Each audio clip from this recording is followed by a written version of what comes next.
Bonsoir à tous. À la une de l'actualité ce soir, alors qu'on débutait à Monaco ce jeudi, 3 jours de deuil national jusqu'à la fin des obsèques samedi de sa sainteté le pape. Pendant 48 heures, le département des relations extérieures et de la coopération a organisé sa traditionnelle conférence diplomatique réunissant l'ensemble des ambassadeurs accrédités par la principauté de Monaco et présidée par Isabelle Béraud-Amadei, ministre d'État par intérim et conseiller de gouvernement pour les relations extérieures et la coopération, qui sera notre invité dans un instant. L'attractivité monégasque à travers le monde, avec plusieurs entreprises monégasques qui présentent en ce moment les atouts de Monaco à leurs homologues des Émirats Arabes Unis. Nous serons en duplex avec le directeur général du MEB, le Monaco Economic Board, Guillaume Rose, au cœur des échanges commerciaux du moment à Abu Dhabi. Le basket est la première manche pour Monaco dans son duel avec le Barça pour une place dans le grand Final Four de la plus prestigieuse des compétitions européennes, l'Euroleague. Deuxième manche sur 5 possible demain soir, vendredi 19h, toujours à la maison à Gaston Médecin. Et puis en matière de spectacle, de loisirs et de culture, un détour ce soir par la Monte Carlo Fashion Week, la réouverture de saison bien sûr du Nikki Beach au sommet du Fairmont et le début de nouvelles soirées des ballets de Monte Carlo avec à l'affiche notamment les 4 tempéraments de Georges Balanchine. En cette fin de semaine, le Stade Louis II accueillera la 13e édition du tournoi Sainte-Dévote, une compétition internationale de rugby à 7 destinée à des tout jeunes joueurs de moins de 12 ans venant du monde entier. Ce tournoi est organisé par la Fédération monégasque de rugby en partenariat avec la Fondation Princesse Charlène. Certaines équipes venant de loin sont déjà présentes en principauté depuis lundi. Alors la Fondation en a profité pour organiser pour les équipes présentes une matinée water safety dans la piscine du stade en présence de la Princesse Charlène. Le reportage de Fabien Bonilla et Alexandra Marangoni. Pour sa 13e édition, le tournoi Sainte-Dévote réunira 24 équipes venant de 21 pays différents. 9 de ces équipes sont déjà présentes et se sont retrouvées ce jeudi matin autour de la Princesse Charlène dans la piscine du Stade Louis II pour une opération Water Safety, une matinée de sensibilisation aquatique encadrée par Pierre Frola, ambassadeur de la Fondation, et son équipe de l'Académie monégasque de la mer. Une opération aux multiples objectifs. Sensibiliser au premier temps au sauvetage civique et aquatique, quelque chose de très ludique aussi, et puis fondamentalement les orienter vers les valeurs sportives que sont l'engagement, le courage, la fraternité, le partage, l'honneur. On a la Croix-Rouge qui nous accompagne pour apprendre tout ce qui est RCP, c'est-à-dire massage cardiaque et réanimation. On a le comité olympique pour expliquer ce qu'est le comité olympique. On a le comité antidopage qui va expliquer ce qu'est le comité antidopage bien évidemment. Ça, ce sont ce qu'on appelle les ateliers secs. Et ensuite, on a divers ateliers aquatiques, de l'atelier sous-marin, du sauvetage en bouée tube, du water polo, du plongeon, du relais sprint et d'autres activités, dont notamment la bouée tube, qui sont toutes les activités de ce que l'on appelle en anglais le water safety. Plus de 108 enfants issus de 9 équipes internationales étaient présents ce matin dans l'enceinte de la piscine. Ils représentent des clubs venant d'Afrique du Sud, d'Argentine, d'Équateur, des États-Unis, de Géorgie, d'Inde, de Nouvelle-Zélande, du Zimbabwe ou encore de l'île Maurice. Pour l'instant, on a fait du water polo. On nous a expliqué comment sauver des gens, les massages cardiaques et tout. On nous a montré les valeurs du sport, les super pouvoirs du sport et tout. C'est déjà un truc extraordinaire pour les jeunes qui sortent de l'île Maurice, de pouvoir être là et de pouvoir faire des partages avec d'autres jeunes du monde entier. C'est génial. Et de pouvoir faire des activités comme ils sont en train de faire et de découvrir déjà ce que c'est que le dopage. C'est une première façon pour eux de comprendre que c'est quelque chose qu'il ne faut pas utiliser dans leur carrière sportive en espérant qu'ils seront tous un jour de très grands champions. Pour beaucoup d'enfants, cette matinée représentait une première immersion dans le sauvetage aquatique, dans un environnement sécurisé, structuré et bienveillant. Une opération qui promeut également les valeurs de solidarité et d'éducation à travers le sport. Pendant 2 jours, le département des relations extérieures et de la coopération a organisé à l'hôtel Hermitage sa traditionnelle conférence diplomatique réunissant l'ensemble des ambassadeurs, on le disait, accrédités par la principauté et présidée par Isabelle Béraud-Amadei, la ministre d'État par intérim et conseiller de gouvernement pour les relations extérieures et la coopération, qui est avec nous ce soir après ces 2 journées d'échange. Bonsoir Madame la ministre. Bonsoir Monsieur Paco. On va tout d'abord s'arrêter sur tout l'intérêt et la place dans le calendrier ici en Principauté de Monaco de cette réunion annuelle du corps diplomatique sur ces enjeux bien sûr ô combien importants. C'est une date pour vous qui fait référence. Eh bien, c'est toujours un moment très important pour la diplomatie monégasque. La conférence diplomatique qui se tient tous les ans à Monaco, c'est l'occasion de réunir tous les ambassadeurs de Monaco accrédités à l'étranger dans un moment évidemment convivial, mais aussi une réunion de travail qui permet d'expliquer quelles sont les actualités et les priorités de la Principauté de Monaco pour l'année à venir. À quoi ressemble, si je peux me permettre, la feuille de route des ambassadeurs ? C'est une feuille de route qui correspond aux valeurs qui sont portées par la Principauté, des valeurs de paix, de respect des droits de l'homme, de solidarité. Dans un premier lieu, nous avons ciblé cette conférence diplomatique sur les priorités nationales de cette année. En particulier, le conseiller du gouvernement ministre des Finances et de l'Économie, M. Pierre-André Chiappori, a présenté la situation économique de la Principauté qui est plutôt bonne. Et puis, M. Vuelta-Simon et M. Bruno Dalle ont expliqué quels étaient les efforts qui sont mis en œuvre par Monaco pour remplir les exigences et les recommandations du GAFI, puisque, vous le savez, une délégation monégasque se rend aujourd'hui à Zagreb dans le cadre d'un échange avec les experts du GAFI. Autre priorité nationale, Madame Céline Caron-Dagioni nous a présenté hier après-midi quelle était la politique environnementale de Monaco et notamment quelles étaient les contributions déterminées au niveau national qu'il faudra présenter dans le cadre de la COP 30, la COP climat, à Belém, qui se tiendra donc au mois de novembre de l'année prochaine. Un autre moment important dans l'actualité internationale de la Principauté, bien évidemment, la conférence des Nations Unies sur les océans qui se tiendra à Nice au mois de juin et qui sera précédée d'un événement organisé à la fois par la Fondation Prince Albert II et le Musée océanographique ici à Monaco, le Blue Economy and Finance Forum, et Olivier Vanden était présent ce matin pour nous dévoiler un petit peu quel était le programme de cet événement monégasque. On vient donc d'évoquer tous les grands sujets d'actualité, le rôle des représentants que sont les ambassadeurs de véritables VRP. On fait également preuve de solidarité avec le monde entier ici à Monaco. Le dernier volet qui a été abordé ce matin en conclusion de cette conférence diplomatique, c'est le volet solidarité internationale.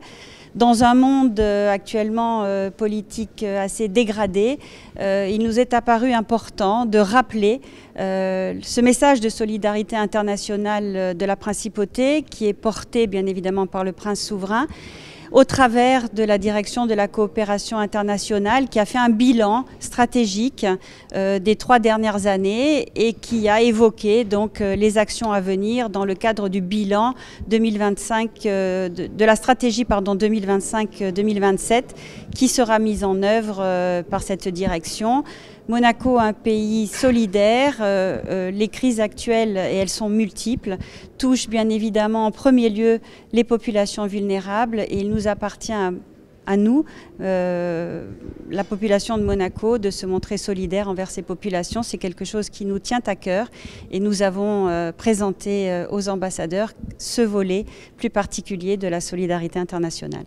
Voilà ce que l'on pouvait dire à l'issue de ces 2 grandes journées de conférence ici en Principauté de Monaco. Merci Madame le Ministre. Merci beaucoup Monsieur Paco, bonne soirée. La représentativité de Monaco à l'étranger avec l'un des grands sujets évoqués lors de cette conférence, la présence de Monaco à l'exposition universelle à Osaka. L'ambassadeur de la Principauté au Japon, Didier Gamerdinger, est intervenu devant l'assistance à l'hôtel Hermitage. C'est une très grande exposition puisqu'il y a 28 millions de visiteurs attendus venant du Japon, de Chine et de Corée. On saisit l'occasion de l'exposition universelle justement pour aller au Japon une quinzaine de jours et puis dans ces circonstances pour visiter l'exposition qui mérite vraiment d'être vue. Donc oui, des Monégasques, des résidents ont l'intention de passer un moment au Japon cet été. Les prochains temps importants, évidemment la journée nationale de Monaco le 28 juin, avec la famille princière qui sera présente, le prince souverain, la princesse Charlène, les 2 enfants, et puis la princesse Stéphanie, ses enfants et ses petits-enfants également, c'est-à-dire l'intérêt que représente cette destination. Et puis nous aurons également, à l'invitation du prince, la princesse Takamoto qui sera présente pour la journée nationale, elle est membre de la famille impériale. Donc la journée nationale le 28 juin, précédée par des événements sur la destination Monaco, un match de football amical également, des Barbadjans. Et puis à Tokyo le 1er juillet, un grand événement Monaco pour mettre en contact les Monégasques et les amis de la principauté au Japon. Et la venue, tout au long de l'exposition, de membres du gouvernement, d'officiels de la principauté, qui ont souhaité aller vers cette belle destination et faire des visites de travail sur place. Un pavillon monégasque qui rencontre d'ores et déjà un grand succès à Osaka. C'est l'un des plus visités, comme l'a expliqué Mireille Martini, la présidente du pavillon, aux ambassadeurs en duplex du Japon. C'est l'occasion pour Monaco de montrer son savoir-faire et aux nombreux visiteurs que nous accueillons tous les jours depuis le 13 avril. Le pavillon marche plutôt bien et on est assez content puisqu'on fait au-delà de nos attentes. On fait 7% du visitorat total de l'exposition. Donc en 10 jours, nous avons déjà accueilli quasiment 72 000 personnes au sein du pavillon. Et nous avons eu en une semaine 6120 connexions grâce au QR code que nous avons distribué en principauté. Donc, on est plutôt contents. Et ce qui ressort de nos visiteurs, c'est ils apprécient beaucoup le pavillon qui est avec le jardin un petit peu un havre de paix dans toute l'effervescence de l'exposition, un endroit où ils peuvent se poser. Et ce qui ressort beaucoup, c'est que je trouve que notre pavillon, même s'il est petit en taille par rapport à des pavillons de d'autres pays, il représente très bien Monaco parce qu'il le trouve très élégant et très instructif. Les sports, en basket avantage Monaco en quart de finale de play-off d'Euroleague. La Roca Team, portée par ses leaders, a dominé le Barça assez nettement, 97-80 hier soir à la salle Gaston Médecin, et mène donc 1-0 dans la série. Retour sur cette belle victoire avec vous, Frédéric Elion. La Roca Team a brisé la malédiction du match 1 après 3 essais infructueux en 3 ans face à l'Olympiakos, le Maccabi Tel Aviv puis le Fener. Monaco a enfin pris le premier match de sa série de quart de finale de play-off d'Euroleague mercredi soir à Gaston Médecin face au Barça. Dominé au rebond dans le premier quart-temps, Monaco doit aussi faire face à un Kevin Punter bouillant en début de match. 9 points en 3 minutes 30. La Roca Team est à -4 après 10 minutes, puis va faire un énorme run dans le deuxième quart-temps. Un 22 sous l'impulsion de ses leaders. Eli Okobo, 19 points et 7 passes. Daniel Theis, 22 points, 5 rebonds, 2 contres. Monaco passe devant, 44-42 à la pause, et va se détacher dans le troisième quart-temps avec Mike James et ses 22 points, et le facteur X du match, Terry Tarpey, impactant en défense avec 6 rebonds, 2 interceptions et 2 contres. Jaite et Theis continuent leur festival à l'intérieur, l'écart monte jusqu'à +19. Le Barça perd ses nerfs et s'incline dans ce match 1, 97-80. Tous les matchs de basket, c'est une game of runs. Ils ont des runs dans le premier quart-temps, mais les 3 prochaines, je pense que le run était plutôt pour nous. Mais pour moi, ça va toujours commencer avec la défense. Pour toute l'équipe, c'est qu'un seul match. Le job, c'est pas encore tout fait. Donc, on va encore regarder des films sur ces derniers matchs et essayer à refaire les mêmes choses en 2 jours. Objectif désormais, enfoncer le clou vendredi, toujours à Gaston Médecin, afin de se rendre en Catalogne avec 2 victoires d'avance dans la série. Le succès de Monaco sur la scène internationale en sport, comme dans le monde des affaires, avec cette volonté permanente de promouvoir l'attractivité de la principauté. C'est ce que font depuis longtemps les membres du Monaco Economic Board lors de leurs nombreux déplacements. Son directeur, Guillaume Rose, est avec nous ce soir d'Abu Dhabi, aux Émirats Arabes Unis, en pleine négociation, visiblement. Bonsoir Guillaume Rose. Bonsoir à tous. On sent que vous êtes bien entouré, que voilà, il y a beaucoup d'activités derrière vous pour ce nouveau grand voyage pour votre association.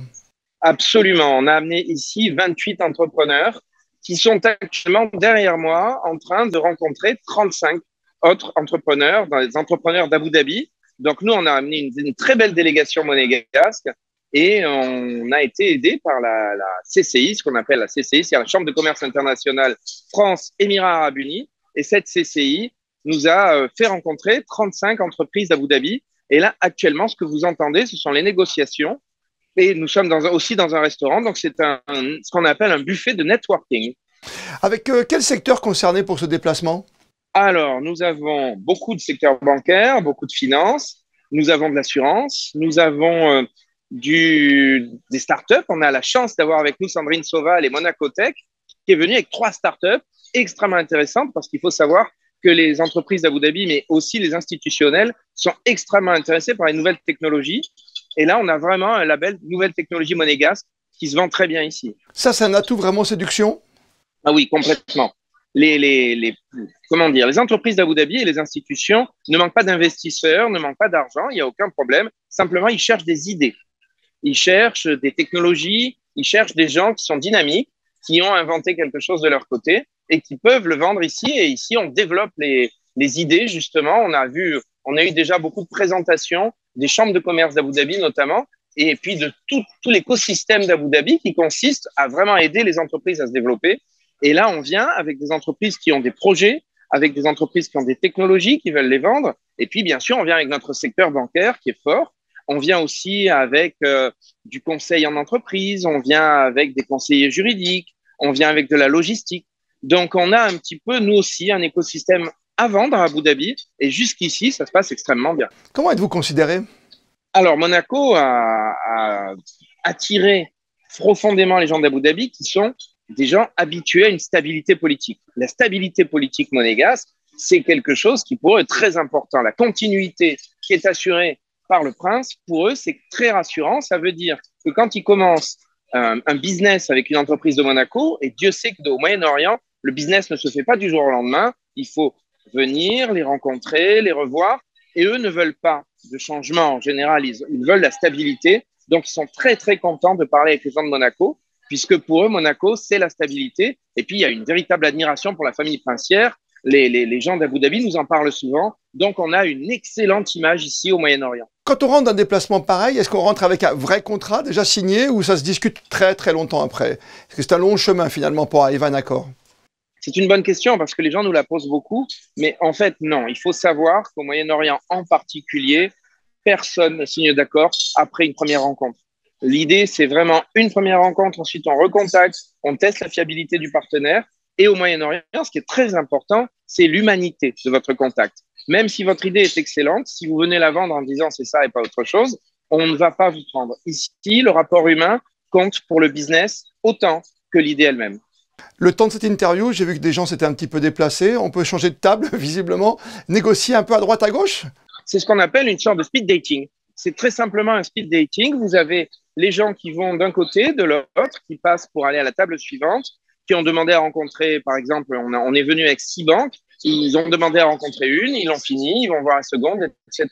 Donc, c'est le speed dating. On a du personnel qui veille à ce que les temps de parole soient respectés pour passer au suivant. Merci en tout cas Guillaume Rose pour cette immersion au cœur de vos négociations, de ces rencontres déjà en tout cas à Abu Dhabi. Merci d'avoir été avec nous, vous le directeur économique du board ici à Monaco. Merci à vous Guillaume Rose. Merci à vous et très bonne soirée. Hier soir, au Marius, a eu lieu un cocktail caritatif en l'honneur de Jérémy Biasiol, un chef de cuisine au parcours brillant, victime malheureusement de plusieurs AVC. Il souhaite aujourd'hui se présenter au concours du meilleur ouvrier de France, une épreuve compliquée qui demande quelques aménagements pour le chef. Le grand cordon d'or de la cuisine française et Monaco Goût et Saveur se sont donc mobilisés pour organiser cet événement afin de l'accompagner financièrement dans ce grand challenge. Jérémy a été formé auprès de figures emblématiques comme Paul Bocuse ou encore Alain Ducasse.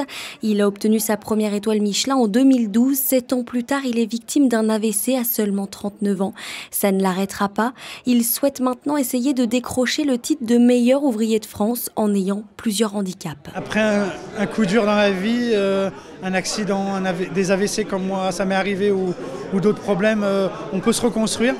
C'est le message que j'essaie de faire passer Et je leur dis, continuez à aimer la vie est belle, il faut toujours y croire.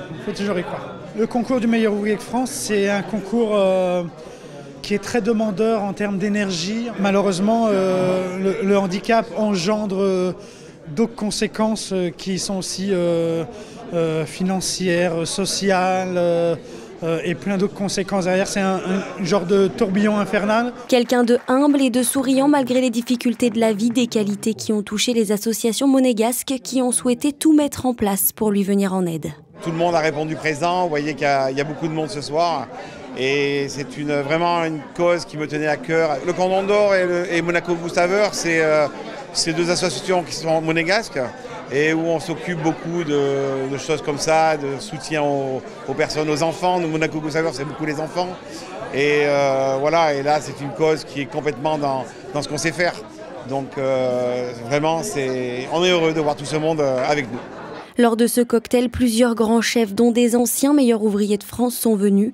Ils étaient là pour apporter leur soutien, mais également pour conseiller Jérémy dans ce challenge. Nous voir comme ça lui donne encore plus envie de faire ce concours, qu'il faut dire que c'est un concours qui est quand même d'une dimension assez... la régularité, tout ça, c'est très important. Et puis après, on va lui dire un grand bravo déjà de s'inscrire, parce que la première étape de ce concours, c'est de s'inscrire, et après d'aller jusqu'au bout, ce serait magnifique. Hier soir, 13 500 € ont été récoltés et l'entièreté de cet argent ira directement à Jérémy. C'est un rendez-vous devenu incontournable. La Monte Carlo Fashion Week, entre glamour, création audacieuse et lieux d'exception. L'édition 2025 a une fois de plus brillé de tous ses feux sur les rives du Yacht Club. Un reportage de Vanessa Dessy sur des images d'Alexandra Marangoni. Entre glamour et conscience écologique, la Monte Carlo Fashion Week réinvente la mode. L'événement s'impose comme un rendez-vous incontournable. Il réunit créateurs internationaux et jeunes talents. La collection du Yacht Club de Monaco a marqué tous les esprits. Inspirée par l'élégance marine et le raffinement monégasque, elle mêle coupe épurée, tissus techniques et détails nautiques. Une signature mode à l'image du prestigieux club. Ce soir, on a le Yacht Club de Monaco qui nous montre sa collection spéciale. Vous verrez, c'est très très sympa. Et après, ça sera ma marque parce qu'en effet, c'est Beach & Cashmere Monaco, on fête les 20 ans. Et c'était il y a 20 ans quand j'ai lancé ma marque. Et après, je me suis interrogée, mais est-ce qu'il y a une chambre de la mode à Monaco? Est-ce qu'il y a quelque chose? Et en effet, non, il n'y avait rien. Et donc, j'ai eu cette idée et on a créé la chambre de la mode. Et après, on a créé la Fashion Week. Au Yacht Club de Monaco, les défilés célèbrent l'artisanat, mais surtout les matières recyclées et l'innovation verte. Déjà, les créateurs, ils sont des créateurs qui font très attention à la pollution, très attention. Il y a des collections éco-durables avec des tissus, soit des tissus, soit des vêtements reprises. Et ce qu'on fait, on prime les personnes, les personnalités, les créateurs qui sont sensibles à la planète et au fait que la mode pollue et au fait qu'il faut agir pour polluer le moins possible. Des conférences inspirantes et un prix éthique remis à une maison engagée ponctueront cette semaine résolument tournée vers l'avenir.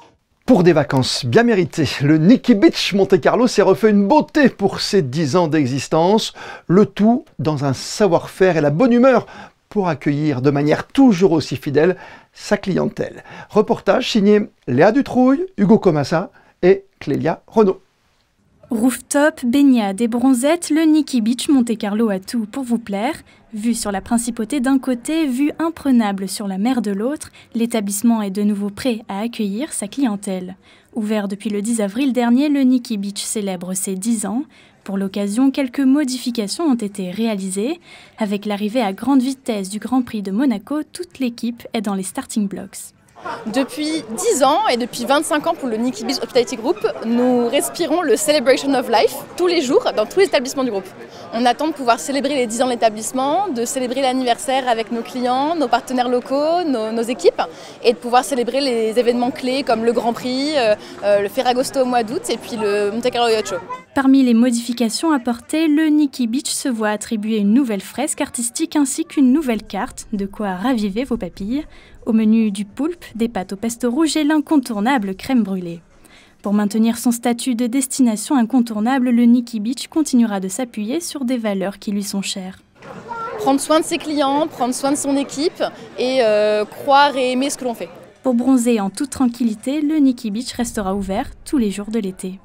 Jusqu'au dimanche 27 avril, la compagnie des ballets de Monte-Carlo est au Grimaldi Forum pour y présenter 3 ballets avec tout d'abord les 4 tempéraments de Balanchine, puis Wartime Elegy du chorégraphe ukrainien Ratmansky, et enfin une création de Marco Cook sur la nuit transfigurée de Schoenberg. José Sacré.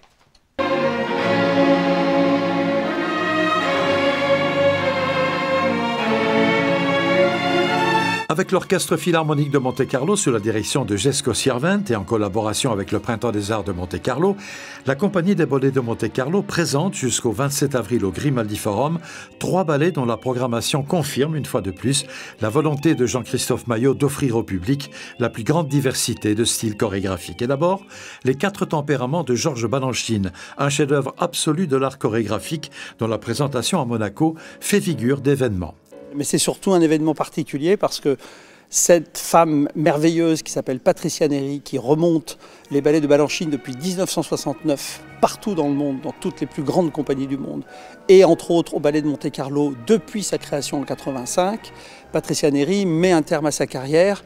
À 82 ans, elle remonte pour la dernière fois le ballet. Donc ce soir, elle a décidé de terminer sa carrière à Monte-Carlo, là où Balanchine a commencé la sienne. Deuxième œuvre au programme, Wartime Elegy du chorégraphe ukrainien Alexei Ratmansky, ancien directeur artistique du ballet du Bolchoï, qui a quitté la Russie lors de la déclaration de la guerre. Wartime Elegy est sa première réponse chorégraphique à l'invasion russe. Il l'a montée avec les danseurs du Théâtre national de Kiev qui ont continué à travailler en dépit des bombardements et des alertes. It was my dream to stage this ballet for a European company, and I think I couldn't find a better place than Monte Carlo. But this place is different. And also because here in Monte Carlo you really sense that this is a celebration of life, of comforts of life, of beauty of life, you know, and knowing that the war is happening so close to us, it gives you a sense of fragility.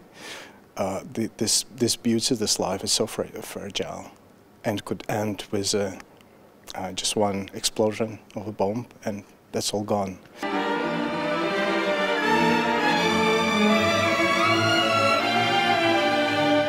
Une création dans ce programme, et quelle création, sur la nuit transfigurée de Schoenberg, une œuvre qu'appréciait particulièrement le chef d'orchestre et compositeur Pierre Boulez, à qui le Printemps des Arts cette année a rendu hommage.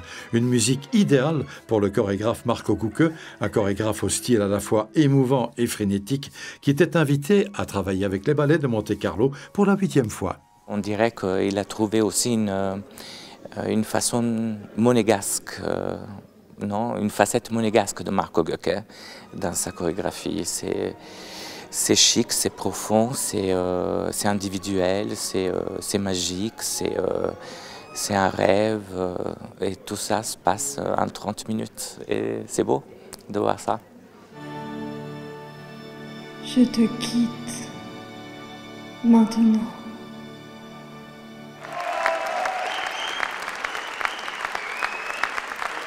Souvent en tournée à travers le monde, les ballets de Monte-Carlo sont à Monaco Grimaldi Forum jusqu'au 27 avril. Profitez-en.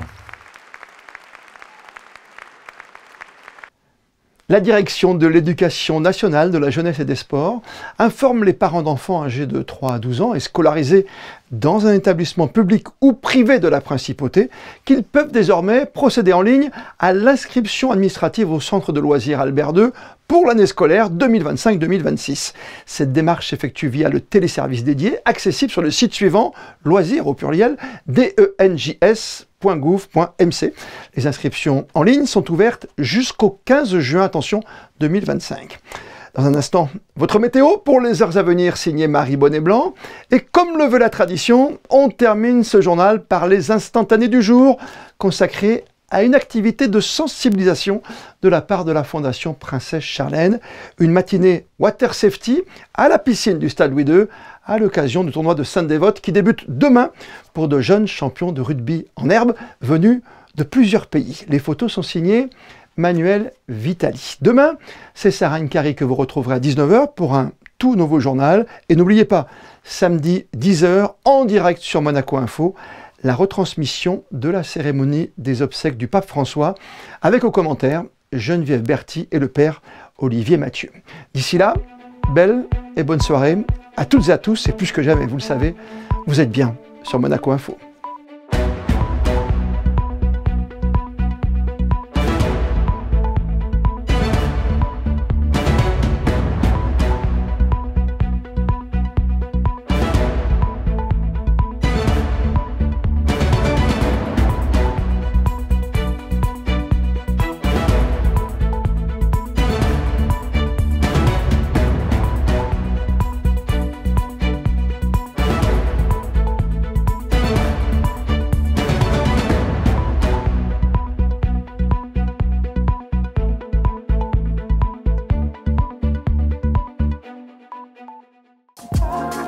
Retrouvez la météo avec Maya Bay, le restaurant référence thaï japonais de Monaco. Bonsoir à tous, je suis ravie de vous retrouver pour faire le point sur le temps de demain. Le soleil continuera de briller et le ciel sera dégagé toute la journée. Côté température, elles seront agréables avec déjà 17 degrés le matin. Et puis dans l'après-midi, ça grimpera légèrement jusqu'à 18 degrés. On souhaitera une très belle fête à tous les marques demain. Et on aura une pensée également pour les manchots. C'est une journée qui est dédiée à cette espèce en voie de disparition. Une date qui n'a pas été choisie au hasard et qui tombe pendant la période de migration de ces animaux polaires. C'était la météo avec Maya Bay, le restaurant référence thaï japonais de Monaco.